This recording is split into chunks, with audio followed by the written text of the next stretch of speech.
It's so humbling that all these years later, you come to see us and to meet us and to say hello or thank you, and it's so completely humbling. It's ridiculous. Like, I always am so nervous before a convention, and then by the end of it, I'm so full, and I feel like we could never give back to you what you give to us on these weekends, truly. Like, it's so I love the photo op because we get to cuddle, and I love the autograph because we have that moment. Even if it's fast, we get to at least have a moment. I love reading the letters.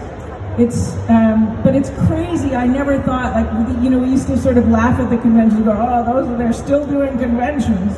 And I think, like, I can picture myself with my walker. I won't.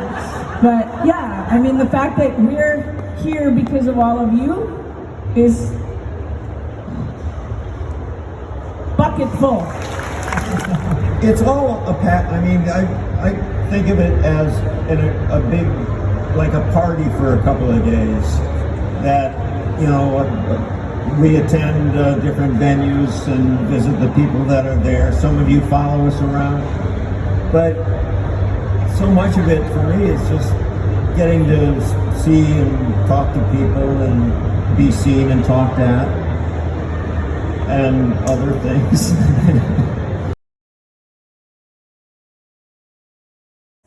Would you do FedCon with me in Germany in May? Do FedCon in Germany in May? Avec moi et Michael? Well, no, I might.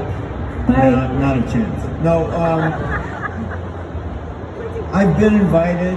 I don't know. This actually, coming to Paris was a bit of a test for me because I hadn't been anywhere since COVID hit.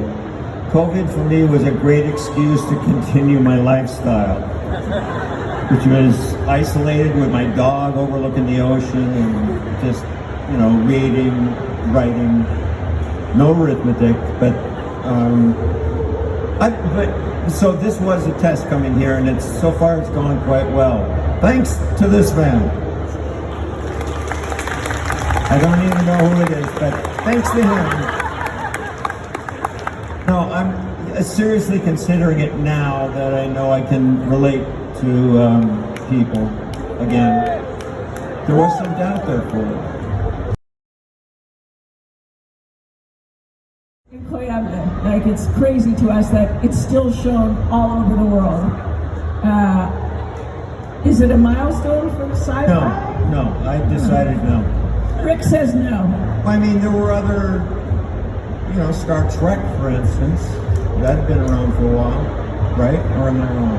Oh, you're right. I think, if I may, yes, please. That I think Stargate, it was different. I mean, it was fallible. We were far more human in some ways, and we made a lot more mistakes.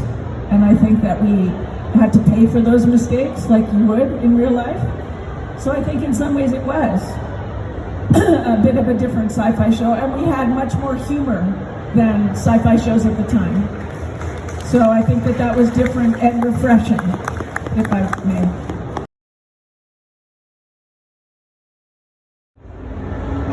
I don't think MacGyver was much of a military guy, although he had the discipline and the focus and the mental acuity to succeed in the military.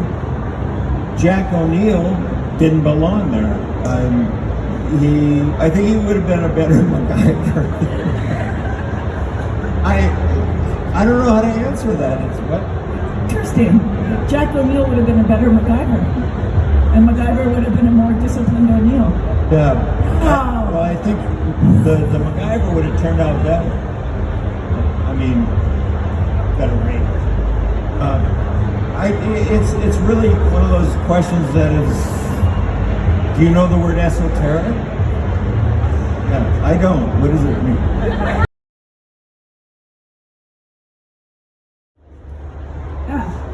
I never did, because I had to say exactly precise science, which is hard to improvise. I don't remember improvising anything. I thought I was like... They would put O'Neill and then a blank space. Fill in the blanks, Rick. Well, it kind of made Actually, it's not a serious note, but I had a little run-in with Brad Wright, the head writer and executive. At one point, we had things called table reads. They were like rehearsals, just reading the script. And during which I didn't pay too much attention because I'm To the script. Right. I'm kind of incapable of paying attention to. Anyway, so I'd improvise something that was supposed to be funny or glib or insightful or profound or none of those. But and finally, Brad took me aside and said, "You know, you're being very disrespectful to the writers who have written the script that you're supposedly supposed to be reading here." Supposedly supposed to? Is that correct? Anyway, so the point was well taken, and I kind of cleaned up my act during the table reads, which eventually were eliminated because they weren't any fun anymore. But yeah, I mean, we play around. Everybody would do it. Play around with words and ideas and things that would work or not work. You added lines, like, you ended that sentence with a preposition, you bastard. That was an improv that I'll never forget because I could not stop laughing. And it stayed in the show.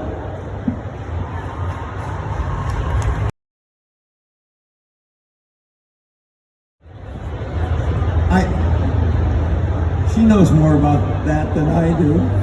Well, she actually knows much more about everything than I do. So, please, enlighten us. It's inferred that we end up together. Do you believe that to be true? That Sam and Jack would end up together? You know what? I think they got together every once in a while when, you know, like, can I say? Like friends with benefits. Yeah. Oh. Can you say booty call? Is that going too far? No. I think we had I stayed exploring space. We went to the cabin every once in a while. I'd go to the cabin and fish. And I never learned how to fish. So Yeah. it was a perfect match. Yeah, I think that's a perfect relationship. And everybody's still wondering, aren't we?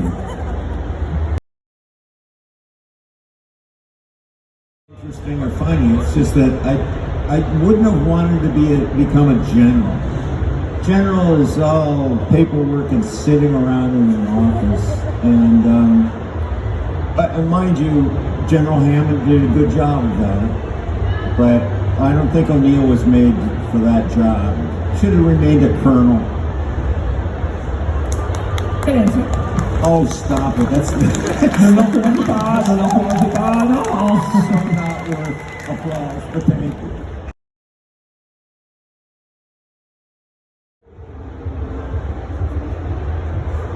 No, like this might be a lame answer, but I think that everything that happened to our characters, well, I speak for myself, everything that happened to Sam informed who she became.